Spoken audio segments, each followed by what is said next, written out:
Today marks exactly 4 years since the sound of air alarms and bomb bursts woke the war-torn country of Ukraine. The sound has not stopped since. The war has impacted tens of millions of people. It's also left the land scarred and fractured. KETV Newswatch 7's Capitol Bureau Chief John Grunwald took an independent trip to Ukraine in December. He has the latest story in his series on this winter of war.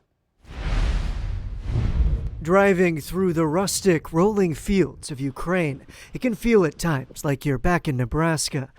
But this soil, some of the richest in the world, bears scars hidden from the naked eye. We had like 5,000 mines on our fields. The surge of Russian soldiers and their scorched earth retreat in the early days of the war left a broken land behind. Найбільшу зрошувальну систему в Європі. Більше 300 тисяч гектарів території. The governor of the Kherson Oblast, one of Ukraine's largest agricultural regions, says tilling the earth became a matter of life and death. And what's more, жодної техніки не було цілою, або її вкрали, або просто розстріляли. Despite the danger, they came back and had to shoot down drones by using a shotgun. They're not shooting pheasants or ducks. Former Nebraska Corn Board leader Don Hutchins first traveled to war-torn Ukraine last April. It's hard to comprehend. I mean, we've never experienced anything like that. We have to worry about markets and weather and whether a machine breaks down. Here, you have to worry about landmines.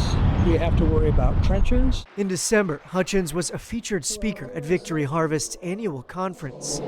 That's the organization Howard Buffett supports, working to give equipment to farmers who lost everything. Farmers like Victor and his sister, Alina. We don't have anything because Russians bombed everything. Victor's family operation, a constant target of explosive drones. Що так порахувати, приблизно 2,5 тисячі дронів нас атакують щотижня. But without the farms in operation, how will the people eat? Це 100% буде одна із найважчих зим в історії Херсонщини. Ukrainian agriculture, a lesson in adaptation. Trying to protect them by anti-drone system, by my gun. Every day we have like small talking every morning before we are starting our going to the fields. And I'm trying to convince them that everything will be okay.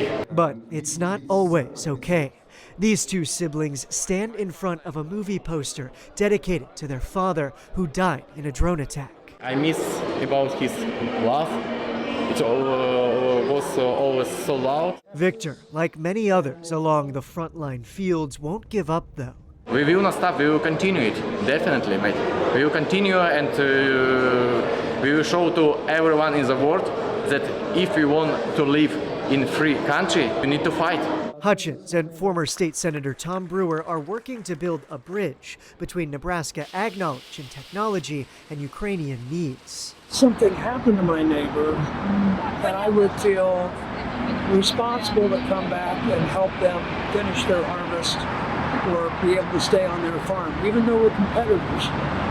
And that's kind of how I feel the United States should be with Ukraine. Reporting for KETV Newswatch 7, I'm John Grunwald.